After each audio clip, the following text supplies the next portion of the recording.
당신의 마지막 모험은 언제였는가? 그토록 기다렸던 모험의 기회가 온다. 집 블랙 프라이데이 10월부터 11월까지 최대 20% 할인. 놓쳐선 안 될 기회를 잡아라. Black Fridays Jeep.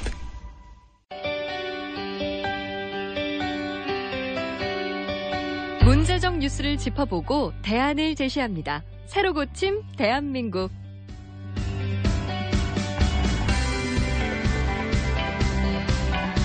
네, 새로 고침의 주인공 두 분 모셨습니다. 오늘 2분부터 소개해드리죠.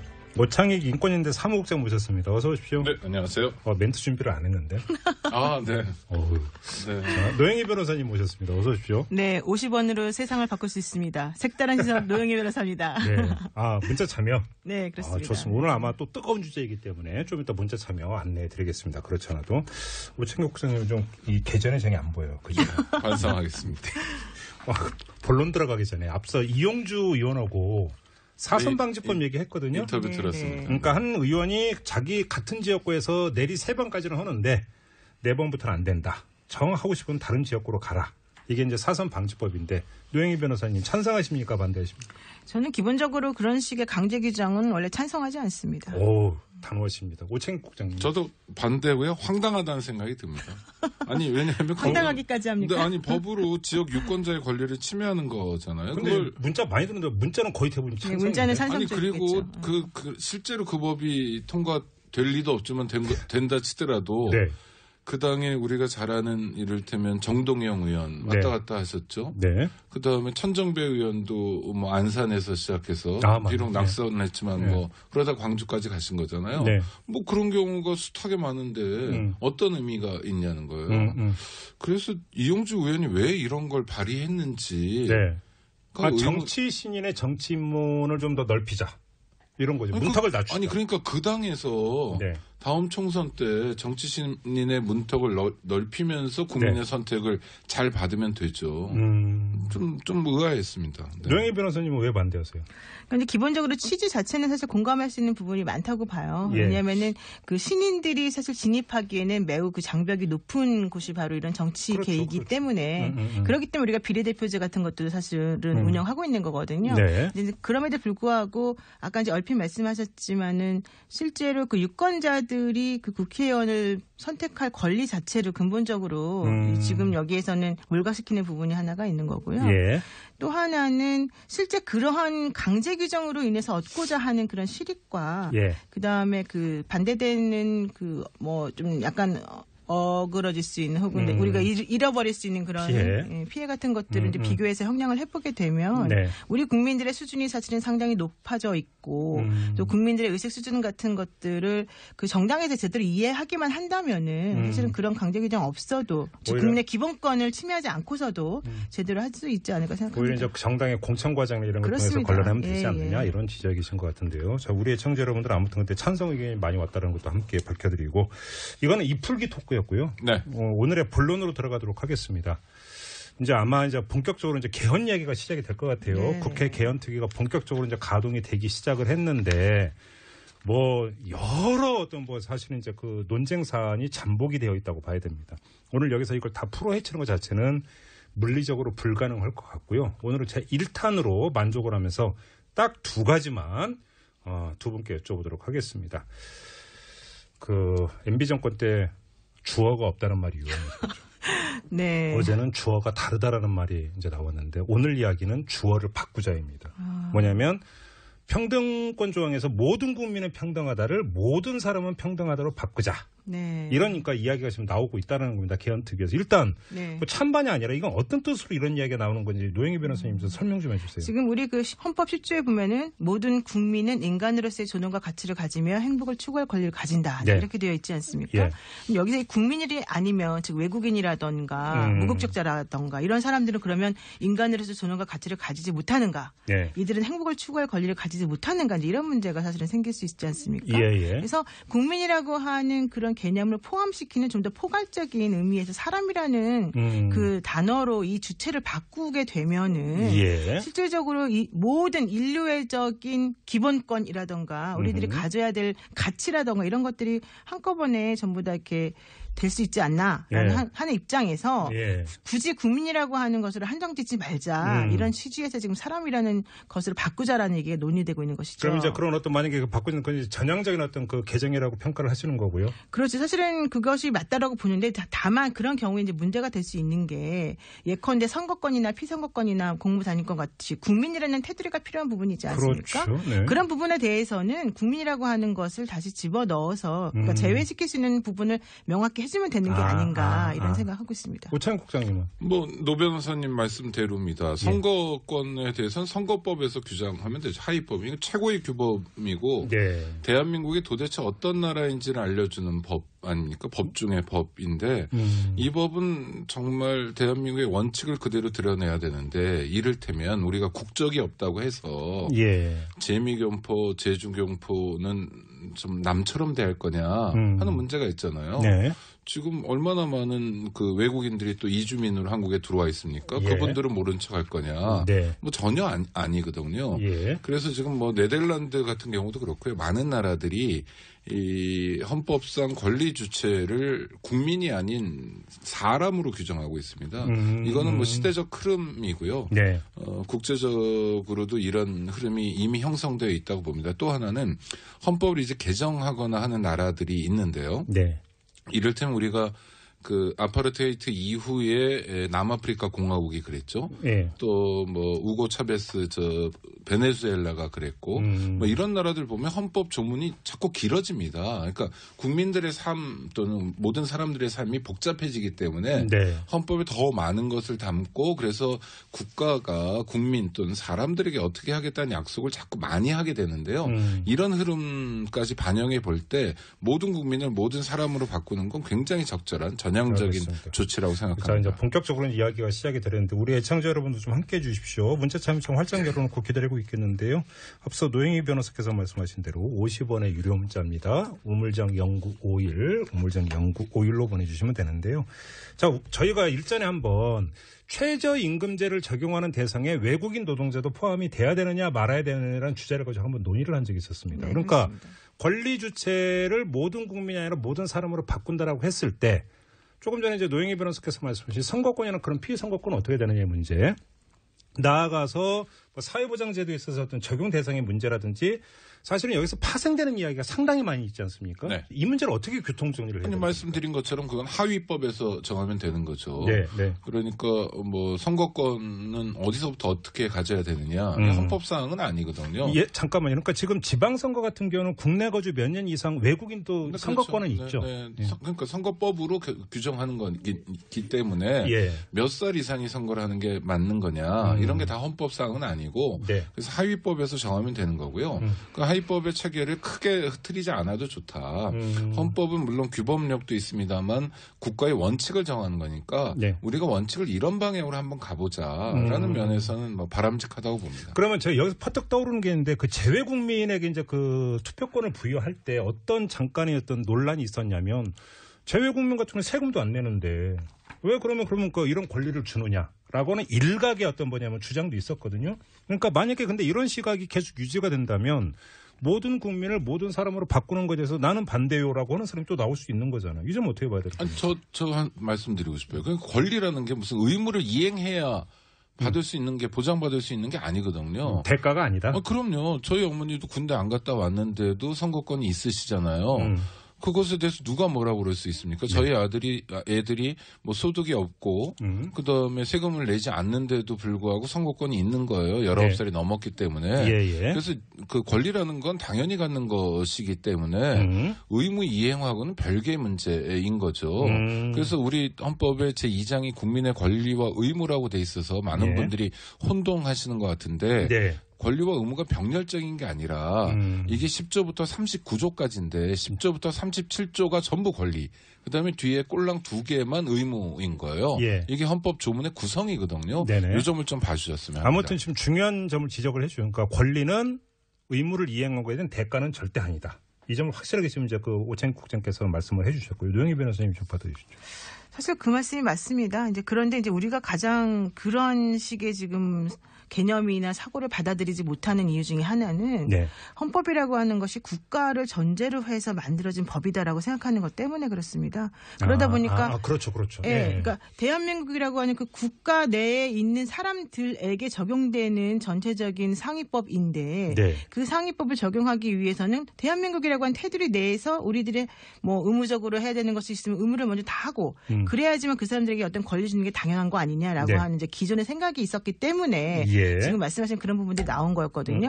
그런데 현실적으로 생각해 보면 헌법이라고 하는 것은 국가라고 하는 뭐 국가, 국민, 영토라고 하는 이런 세 가지 요인이 물론 당연히 국가를 구성하는 요소로서도 작용하겠지만은 예. 그것보다 더 중요한 근본적인 그 사람이라고 하는 것을 다스리는 혹은 규율하는 그런 권리 내지 법에 대한 얘기이기 때문에 네. 그 부분에 있어서는 오창익 국장님 말씀이 전적으로 맞다고 보죠. 알겠습니다. 뭐 이거에 대해서 뭐 두 분이 전혀 이견이 네, 없으시기 네. 때문에 어찌 보면 원칙을 다시 한번 확인하는 과정으로 이렇게 이제 가름을 하도록 하고요. 근데 여기서 이제 파생되는 문제 중에 하나, 이것만 따로 떼어서 집중 토론을 좀 했으면 좋겠는데, 자, 모든 사람은 평등하다 했을 때 그러면 어떤 이러저러한 이유로 차별을 받아서는 아니 된다라고 하는 얘기로 연결이 되는데 여기서 지금 개헌특위에서 지금 벌써부터 논란이 되고 있는 게 이른바 동성애, 동성혼 문제라고 보도가 나오고 있습니다. 근데 일단 이전부터 분명히 동성애와 동성혼은 분명히 다른 것 아니겠습니까? 그렇죠. 예. 그러니까 우리나라가 지금 결혼제도라고 하는 것을 그 유지하고 있는 이유 같은 것들을 생각해 보면 사람들이 얘기하는 것 중에 하나는 그 자손을 퍼뜨리는 것 이제 이런 것들을 사실 중요하게 생각하고 있기 때문에 동성혼이라고 하는 것을 인정하면 안 된다는 얘기가 나오거든요. 네. 근데 사실 결혼이라고 하는 것을 꼭 그런 개념으로만 이해해야 될 필요는 없다라고 저는 생각을 하기 때문에 사실 저는 뭐 저한테 누구도 동성혼에 대해 어떻게 생각하십니까 물어본 적이 없어서 제가 대답을 안 했지만은 예. 저는 동성혼이든 동성애든 간에 사람이 어떤 다른 사람을 사랑하고 같이 하고 싶어하는 그런 뭐 본능이 있다라고 한다면 예. 그것을 법으로 아무 이유 없이 차별하는 것은 좀 옳지 않다 이렇게 판단하는 생각이기 때문에 네. 이번에 특히 양성평등이라는 개념으로 그동안 얘기되어 왔던 그런 것들을 네. 그 양성이라는 생각 자체를 버리고 그냥 성이라고 하는 측면에서 평등. 잠깐 그럼 여기서 제가 그 질문을 드릴게요. 양성평등이라는 표현과 성평등은 어떻게 다른 겁니까? 그러니까 기본적으로 성이라고 하는 것을 두 가지만 있다고 보는 거죠. 양성평등이라고 하는 것은 남성과 여성. 그래서 남성과 여성 간의 뭐 이성적인 사랑, 이성적인 뭐 그런 것들, 감정 이런 것들만을 중요하게 생각해서 그 두 가지 이외에 다른 성이나 다른 관점이나 이런 것들은 인정하지 않는다는 개념이 그 안에 들어있다고 저는 그러니까 보거든요. 거기에서는 이성애만 인정이 되는 네. 거고 동성애는 그러면 당연히 인정이 안 되는 것이 되어버리니까 이런 문제가. 오창익 국장님. 원래 양성평등이란 말도 뭐 긍정적으로 쓰였습니다. 근데 네. 성소수자들이 그렇게 되면 제3의 성도 있을 수 있는데 또 자기의 성적 지향에 대해서 의문을 갖는 사람도 있을 수 있는데 그걸 포괄하지 못한다 해서 네. 양성평등이라 굳이 하지 말고 성평등이라 하자 뭐 이런 논의가 벌써 10년, 20년 전부터 있었는데 네. 지금 와서 새삼스럽게 문제가 되는 건 성소수자들이 문제 제기를 한 게 아니라요. 네. 일부 개신교와 좀 수구적인 정치 세력들이 이걸 가지고 정치 마케팅을 새로 하기 시작했어요. 무슨 뜻이에요? 아니요. 가장 고전적이고 오래된 정치 마케팅은 레드헌터 그러니까 빨갱이 사냥 뭐 이런 거 아닙니까? 네. 뭐 좌익이다, 종북이다, 친북이다 이런 거 가지고 했는데 이것도 뭐 지금도 계속 하고 있습니다만 이게 너무 오래 해먹다 보니까 네. 장사가 좀 안 되고 흥행이 안 되는 측면이 있어요. 그래서 이분들은 끊임없이 뭔가 새로운 적을 만들어내야 되는데 전 최근 몇 년 동안 이분들이 만들어낸 새로운 적이 바로 동성애자 또는 성소수자들인 것 같아요. 그래서 인권 감수성에 입각해서 용어를 정확하게 쓰자는 게 아니라 예. 성평등하면 네. 게이나 레즈비언이나 뭐 바이섹슈얼이나 이런 사람들이 들어올 수 있다. 그러니까 딱 양성평등이라고 말해야 된다. 우리는 양성평등에는 찬성하나 성평등에는 찬성하지 않는다라는 새로운 좀 회개합니다만 제 입장에서는 담론을 만들어낸 거고요. 네. 이거를 그 자유한국당 일부 의원들이 네. 쫓아가고 있는 형국입니다. 이게 사실은 이제 지난 대선 때 그 후보 간 TV 토론에서 이게 그러니까 네. 쟁점이 된 적도 있었고 그때 당시 홍준표 후보가 이 문제를 문재인 후보에게 제기를 해가지고 이제 그때 대선 과정에서 이제 논점이 된 적이 있었는데 그러면 아무튼 당연히 이것도 성평등이라고 하는 그 표현으로 바뀌어야 되고 동성애든 동성혼이든 그거에 대해서 차별을 두는 것 자체는 당연히 말이 안 된다 이런 말씀이죠. 아니요. 바뀌기 이전에 성평등이란 표현이 사실상 안 나오고 있는데요. 이를테면 헌법 32조의 근로의 권리를 얘기할 때 네.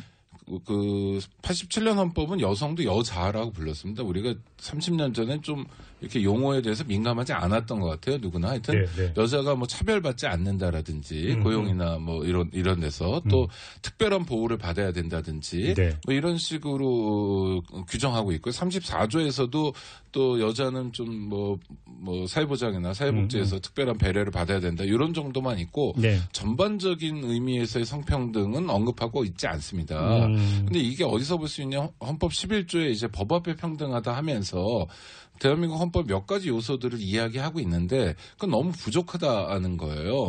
그러니까 대한민국 국민이 모두 존엄하고 같이 있기 때문에 평등권을 가지고 있는데 그 평등권에 저촉되는 차별 요인들이 있다는 거예요.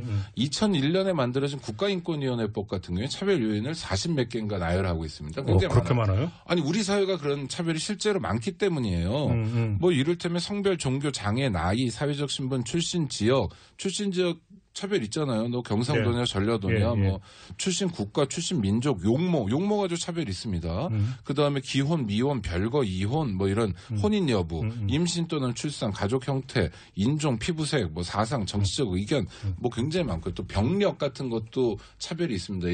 예전에 한센시 병, 흔히 나병, 문둥병이라고도 옛날에 불렀던 그 병 환자들은 막 격리하기도 하고 전면 가능성이 전혀 없는데도 엄청난 차별 인권 침해 당했잖아요. 그러니까 그런 요소들을 좀 더 나열하면서 우리 헌법이 완성도를 높이는 알겠습니다. 차원에서 성평등이 들어가야 된다. 이런 주장입니다. 어떤 사람들이 이렇게 주장을 합니다. 동성애와 동성혼을 나눠서 주장을 합니다. 동성애는 그건 개인의 성적 정체성이고 취향이니까 뭐 나는 그거에 대해서 반대다 찬성이다라고 이야기하는 것 자체가 성립이 안 된다. 그건 그 자체로 존중이 돼야 된다. 하지만 동성혼은 만약에 그걸 인정하는 순간에 여러 가지 사회 질서나 사회 제도에 문제가 생기기 때문에 이건 다른 문제다. 이렇게 주장하는 사람이 있습니다. 이런 시선은 어떻게 보세요? 사실 그 말도 뭐 당연히 그런 주장할 수 있는데 그거는 제가 보기에는 조금 좀 핀트가 어긋난 것 같아요. 왜냐하면은 우리가 이제 동성애라고 하는 것을 인정하자라고 하는 것은 현재 그 현행 법 테두리 안에서는 그 법률상 혼인 관계를 그 유지하지 않고 있는 사람에 대해서는 상속도 안 되고 위자료도 안 되고 여러 가지 어떠한 청구권도 안 돼요. 연금도 못 받아요. 심지어. 그렇기 때문에 그냥 동성애만 인정하자 그리고 동성혼은 안 된다라고 한다면 그 사람한테 아무리 그냥 니네들이 사랑해라 다만 법률적으로 재산 같은 것들은 너희들한테 줄 수 없다. 이게 전제로 들어가 있는 얘기거든요. 그렇죠. 근데 사실 동성애를 인정하면서 동성혼을 인정하지 않아도 이유가 없어요. 솔직히 말하면. 논리상으로.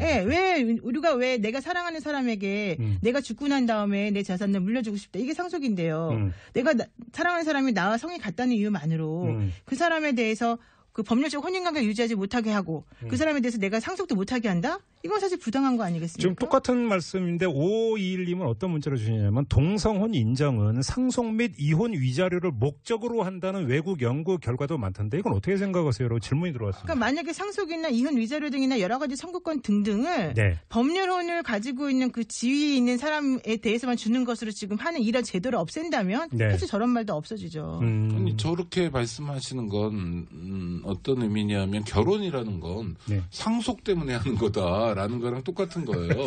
아니, 그러니까 결혼을 하는 이유가 여럿이 있죠. 뭐 그렇지만 대체로 일반적인 이유는 뭘까요? 뭐 좋아해서 좀 같이 있고 싶어서 또 하나는 성소수자들이 특히 안타깝게 호소하는 게 뭐냐면 아프거나 위급할 때 같은 때입니다. 이럴 때 가족 관계가 아니면 매일 같이 살고 있는 사람인데도 또 그들은 사랑하는 사이인데도 불구하고 아무것도 할 수 없는 거예요, 역할이. 그러니까 위급할 때 뭐 조치들을 해줘야 되는데 가족이면 되고 가족이 아니면 안 되는 경우들이 많거든요. 뭐 이런 호소도 있다. 그러니까 결혼을 해서 가족 관계를 구성한다는 게 꼭 돈 문제만은 아니다. 오해 없어졌으면 좋겠다 말씀드립니다. 네, 그래요. 근데 아무튼 근데 지금 정치권에서는 이게 이제 아까 그 뭐 개신교의 반발이라든지 또 그 이게 반발하는 국민들의 어떤 뭐 주장이라든지 이런 것들을 의식해서 이거는 빼자라고 하는 움직임이 있다고 하는데 당연히 그러면 두 분은 그런 어떤 움직임에 대해서 반대를 하시는 거고요. 근데 만약에 그렇게 가버리면 어떡합니까? 근데 사실 저는 이런 부분도 있어요. 지금 현재 이제 이게 가치관이 변화하는 시점에 있는 과도기적 상황에서 벌어지는 문제점이거든요. 예. 사실 우리가 그동안 전통적으로 학습해왔던 여러 가지 것들이나 사회에 지금 나와 있는 현상들을 보게 되면 이성혼이라고 하는 게 일반적인 거였다고 우리는 당연히 그렇게 배웠고 네. 사실 다른 것들에 대해서는 제대로 배우거나 알 수 있는 기회가 없었었잖아요. 네. 그런 상황에서 갑작스럽게 이것이 옳으니까 니네 동성혼도 인정해야 되고 동성애도 인정해야 된다라고 말을 해버리게 된다면 또 그걸 아예 헌법이나 뭐 법률이나 이런 데 모두 다 규정을 아예 명문화 시켜버리게 된다면 네. 사실은 그동안에 배워왔던 모든 가치관이나 이런 것들이 다 혼란스러워질 수밖에 없기 때문에 예. 그런 것들에 대해서 당연히 뭔가 거부감을 갖거나 부담감을 갖는 것도 당연하다고 저는 봐요. 그래서 그런 것들에 대해서 얘기하는 것이 무조건 뭐 개신교들이 얘기하는 거다라든가 정치적 목적 때문에 하는 거다라고 생각하는 것은 어느 정도는 또 약간 편파적인 게 들어갈 수 있기 여기 때문에 조금만 갈래를 하나 더 치겠습니다. 군 형법상의 문제도 있지 않습니까? 동성혼 문제. 동성혼이 아니라 동성애. 네. 아니 그러니까 성관계를 갖는데 그 어디에서도 처벌하지 않는데 군형법 92조에서는 옛날에 개간이라고 불렀는데 그렇게 불렀었죠. 그 동성 간의 성행위는 형사처벌 대상이 돼요. 예. 그래서 실제로 뭐 사람들을 구속하는 일도 있었고요. 수사 대상이 되는 경우도 많았습니다. 네. 그러니까 이게 무슨 고참이 또는 계급이 높은 사람이 부하에 대해서 강제로 성관계를 하면 이건 별도로 처벌할 수 있는데 이게 아니라 합의하에 성관계를 하더라도 네. 문제가 되는 거예요. 그래서 당연히 뭐 헌법상 행복추구권을 침해한다 그래가지고 위헌 소지가 지금 제기되고 있는데요. 저는 뭐 군형법을 개정하는 건 물론이고 그러니까 나라의 근본을 정하는 문제 아닙니까 헌법? 네. 그러니까 헌법 개정이라는 게 뭐 매년 할 수 있는 것도 아니고 물론 국민이 필요하면 뭐 논리적으로 매년도 할 수 있습니다만 지금 30년 만에 온 기회이고 또 이 기회가 실제로 개헌으로 이어질지도 좀 의문인 상황에서 네. 우리가 한번 지금만이 아니라 30년 후, 50년 후 또는 100년 후의 대한민국도 상상해보자. 지금은 어색한 문제이지만 네. 그래도 인권 문제에서 좀 안전한 아시아에서 모범적인 인권 국가로 갈 수 있는 기회를 우리가 한번 잡아보자. 이런 호소를 드리고 싶습니다. 벌써 시간이 다 됐는데요. 한 지금 1분 30초 남았는데 9493님이 보내주신 문자를 마지막 질문으로 노영희 변호사님께 드리겠습니다. 국가의 헌법이 구태여 강박적으로 사회 동포주의적 성격을 띄어야 한다고 생각하지는 않습니다. 라는 의견을 주셨는데요. 이제 기본 시각의 문제인 것 같습니다. 어떻게 답변해 주시겠습니까? 사실 그 말도 맞죠. 왜냐하면 우리가 그동안에 국가라고 하는 것이 국민을 보호하기 위해서 존재하는 그런 기관으로 생각을 해왔었기 때문에 예. 당연히 그렇게 분리해서 무조건적으로 막 온 인류를 전부 다 사랑하고 온 인류를 전부 다 어떤 권리를 주는 식으로 뭐 해야 된다라고 배워오지 않았기 때문에 네. 그런 식의 시각이나 그런 식의 말씀들이 다 맞는 말이라고 생각을 합니다. 다만 앞으로 우리가 이제 지향해야 될 방향이 무엇인지 우리가 그동안에 왜 그런 식의 시각 안에 갇혀 있었었는지를 생각을 해보게 된다면은 예. 그것은 정말 우리의 그 생존과 관련된 필요 때문에 그랬던 것이거든요. 그러니까 그런 것들에 대해서 조금 더 마음을 오픈하시고 조금 더 생각을 조금 넓게 한다면 네. 그 전 세계적으로 지금 네트워킹이 되는 사회에서 어떤 방향으로 살아가야 될지에 대해서 조금 해답이 나올 수 있지 않을까 생각이 듭니다. 아무튼 이제 국회 차원에서 개헌특위에서 이제 이 문제가 이제 여러 가지로 이야기가 되고 있는데 이게 이제 그 국민적 어떤 논의의 이제 테이블에 올라서 갔을 때 우리가 이제 어떤 방향을 잡고 어떻게 이제 가지런하게 논의할 수 있는가 이것들을 좀 가늠해 보기 위해서 오늘 일단 1탄으로 이 이야기를 좀 풀어봤는데요. 앞으로 개헌 논의가 진행이 되면서 특히 기본권 조항이 이제 정리가 되면서 여러 가지로 이 새로 고침 코너에서 이야기할 게 좀 있을 것 같습니다. 뭐 이 추가를 예고를 하면서 오늘은 이렇게 마무리하도록 하죠. 오창익 인권연대 사무국장 노영희 변호사 두 분과 함께했습니다. 고맙습니다. 고맙습니다. 안녕하세요. 장발장은행의 대표를 맡고 있는 홍세화입니다. 200만 원, 300만 원 벌금을 내지 못해 감옥에 갇히는 분이 매년 4만 명이 넘습니다. 장발장은행은 이분들에게 무이자 무담보로 대출을 해주고 있습니다. 장발장은행을 후원해 주시기 바랍니다. 실로 모든 게 엉망으로 치닫는 듯한 세상입니다마는 스스로 아름다워지는 데에 경연쩍어 하지 않기를 바랍니다. 고맙습니다.